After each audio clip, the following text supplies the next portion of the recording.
In a world full of chaos, We did it! turbulence, Another Boeing whistleblower has died after a sudden infection. and despair, The power of one, the power of two, the power of many. one man rose to the top and made everything even fucking worse.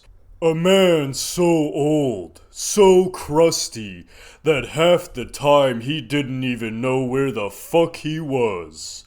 And that man was Joe Biden. He grabbed onto power in 2020 and clung dearly to the illusion that he wasn't a crusty old man. Normies and skinwalkers in the Democratic Party alike were blinded to his severe crustiness, but the facade would soon fall apart. Initiative relative to what we're going to do with more Border Patrol and more asylum officers. President Trump?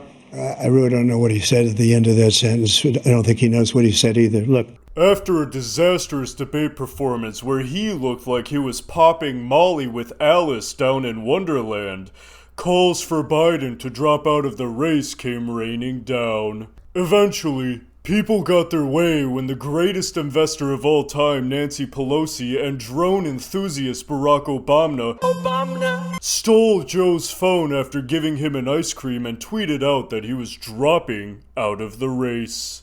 Of course, with everything to do with politics, this was shady as fuck.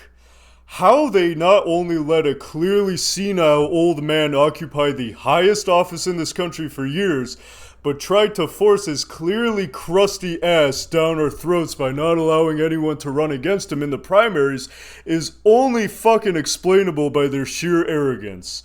They really think we're as stupid as the public school system is supposed to make us, huh? If you ever took a quick look at any social media, you'd be bombarded with clips of this guy talking about shit that happened before he was even born as if they were current events. And even if you said, well, at least he's not as bad as the other guy, you'd be wrong by every bullshit metric invented by man.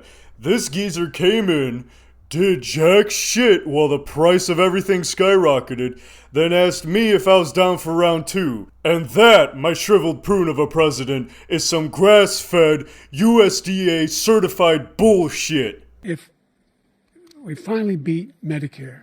Thank you, President Biden. President Trump?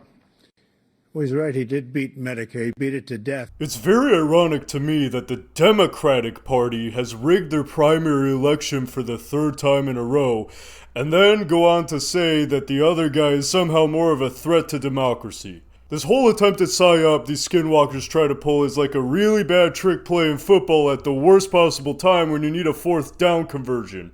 Like if they were really that serious about winning, maybe they would have, picked a candidate who doesn't definitely shit his pants and doesn't look like he's a few days away from death every time we see him. But it's not about winning, it's about control for them. It's about controlling who is in office. And when it comes to societal control, these skinwalkers are kind of like Rick Astley. They're never gonna give it up.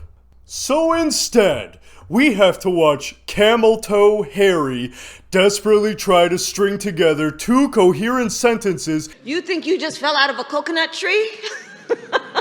In a miserable attempt to convince the dirty plebs working in the coal mines why she is a totally legendary strategist with a lot to say and not a diversity hire with a walnut for a brain who failed her way upwards to being one mild bump in the head away from becoming president on accident.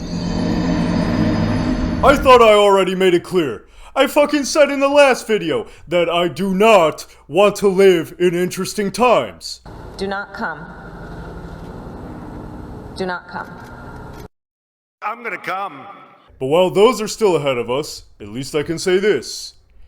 Thank God it's finally JOEVER.